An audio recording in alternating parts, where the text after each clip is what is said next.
اللہ الرحمن الرحیم۔ السلام علیکم ورحمۃ اللہ وبرکاتہ۔ ناظرین گرامی، آپ کا نام ابراہیم بن طارق بن ناخور بن ساروغ بن راغو بن فالح بن عابر بن شالح بن عرف حشت بن سام بن نوح علیہ السلام ہے۔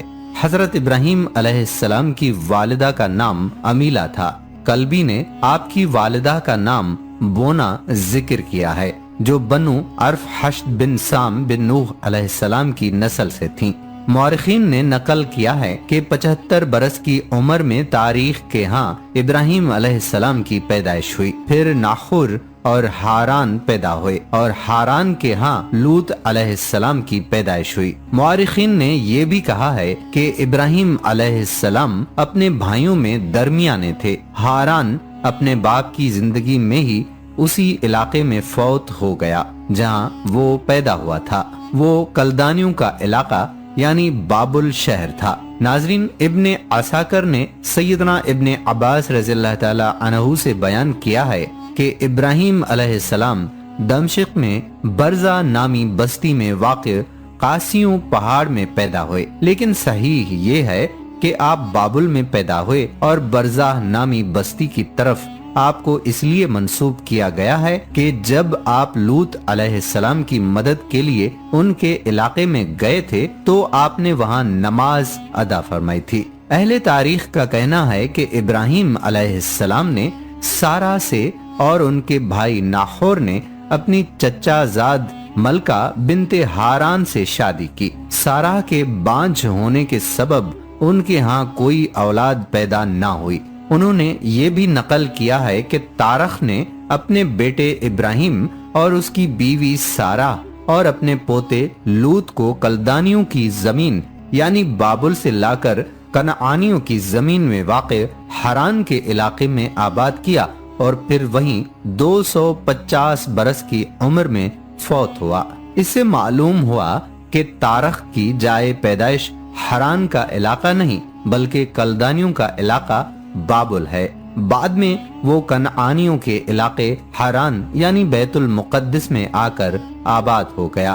اس وقت اکثر و بیشتر کلدانیوں کا جائے سکونت بھی یہی علاقہ تھا اور شام و جزیرہ میں بھی یہی آباد تھے۔ یہ 7 ستاروں کے پجاری تھے اور مختلف قسم کے اقوال و افعال کے ذریعے ان کی پوجا کیا کرتے تھے۔ اسی باعث دمشق کے 7 دروازوں میں سے ہر دروازے پر انہوں نے ایک ستارے کا ہیکل بنا کر نصب کر رکھا تھا اور انہی کے قریب عیدیں مناتے اور قربانیاں کرتے تھے۔ یہ لوگ ستاروں کے ساتھ بتوں کے بھی پجاری تھے۔ اس وقت ابراہیم علیہ السلام، ان کی بیوی سارا اور بھتیجے لوط علیہ السلام کے سوا تمام اہل ارض اللہ کے منکر تھے، تو اللہ تعالیٰ نے اپنے خلیل ابراہیم کو شرف نبوت سے نوازا اور انہیں گمراہیوں کے خاتمے کا ذریعہ بنایا۔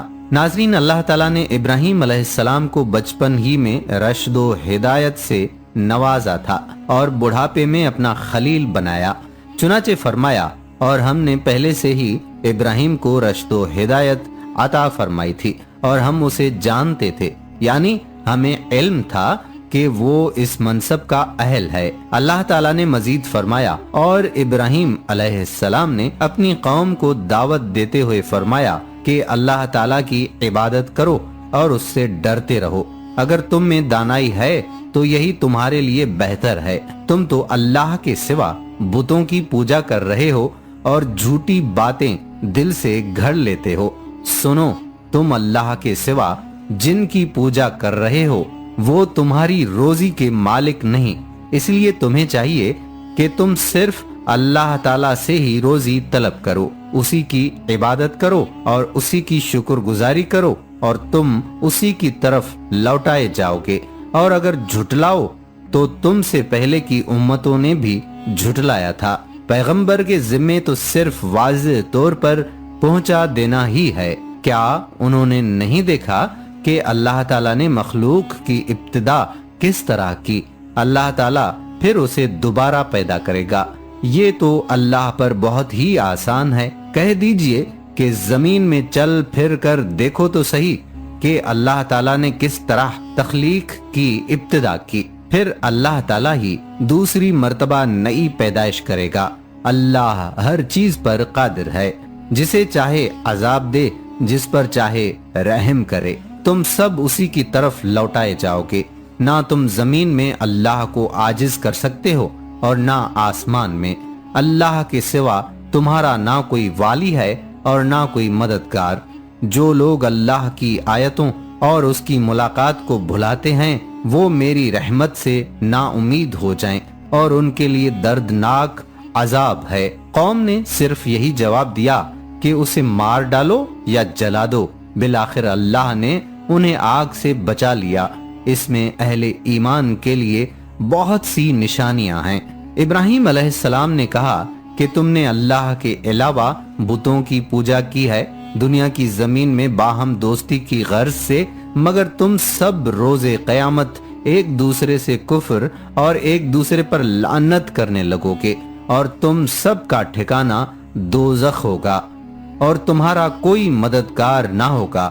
پھر حضرت لوط علیہ السلام حضرت ابراہیم علیہ السلام پر ایمان لائے اور کہنے لگے کہ میں تو اپنے رب کی طرف ہجرت کرنے والا ہوں، وہ بڑا ہی غالب اور حکیم ہے، اور ہم نے انہیں یعنی ابراہیم علیہ السلام کو اسحاق اور یعقوب علیہ السلام عطا کیے، اور ہم نے ان کی اولاد میں ہی نبوت و کتاب رکھ دی، اور ہم نے دنیا میں بھی اسے بدلہ عطا کیا اور آخرت میں بھی وہ صالحین میں سے ہے۔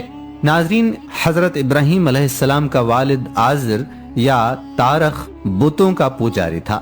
آپ نے سب سے پہلے اپنے گھر سے دعوت کا آغاز کرتے ہوئے اپنے باپ کو بڑے ادب و احترام کے ساتھ توحید کی دعوت پیش کی۔ ارشاد باری تعالیٰ ہے، اور اے نبی، اس کتاب میں ابراہیم علیہ السلام کا قصہ بیان کر، بے شک وہ بڑے سچائی والے پیغمبر تھے۔ جب انہوں نے اپنے باپ سے کہا کہ ابا جان، آپ ان کی پوجا کیوں کرتے ہیں جو نہ سنتے ہیں اور نہ دیکھتے ہیں اور نہ آپ کو کچھ فائدہ پہنچا سکتے ہیں؟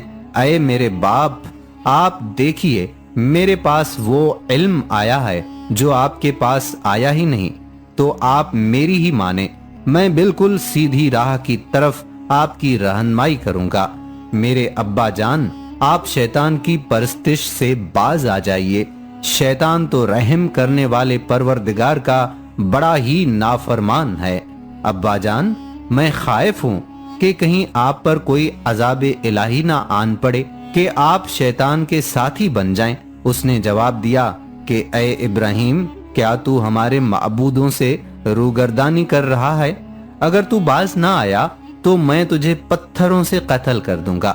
جا، ایک مدت دراز تک مجھ سے الگ ہو جا۔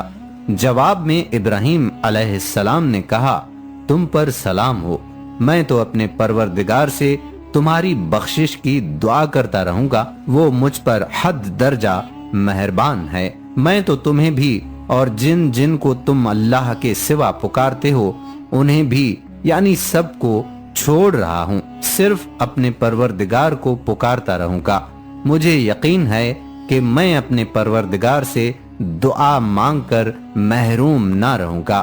ناظرین، ان آیات میں اللہ تعالیٰ نے ذکر فرمایا ہے کہ ابراہیم علیہ السلام نے نہایت ادب و احترام سے اور عمدہ اسلوب کے ساتھ اپنے والد کو دعوت توحید پیش کی کہ جو باطل معبود اپنے پجاری کے نہ سن سکتے ہیں نہ اسے دیکھ سکتے ہیں، وہ اسے کوئی فائدہ یا نقصان کیسے پہنچا سکتے ہیں یا اسے رزق کیسے عطا کر سکتے ہیں۔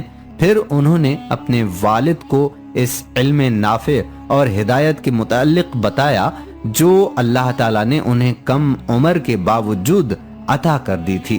فرمایا، ابا جان، میرے پاس وہ علم آیا ہے جو آپ کے پاس نہیں آیا، آپ میری پیروی کیجئے، میں آپ کی بالکل سیدھے راستے کی طرف رہنمائی کروں گا، یعنی میں آپ کو ایسے راستے پر چلاؤں گا جو بالکل واضح، آسان، ہموار اور یک طرفہ ہے، اور وہ آپ کو دنیا و آخرت کی بھلائیوں کی جانب لے جائے گا۔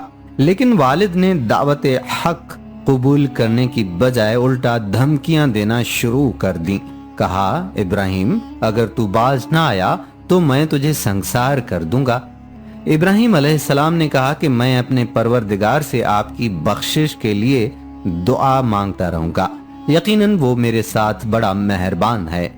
لہٰذا حضرت ابراہیم علیہ السلام اپنے کیے ہوئے وعدے کے مطابق اللہ تعالیٰ سے والد کے لیے دعائے مغفرت کرتے رہے، لیکن جب انہیں یہ یقین ہو گیا کہ وہ اللہ کی دشمنی ترک نہیں کرے گا تو حضرت ابراہیم علیہ السلام نے اپنے والد سے صاف اعلان برات کر دیا۔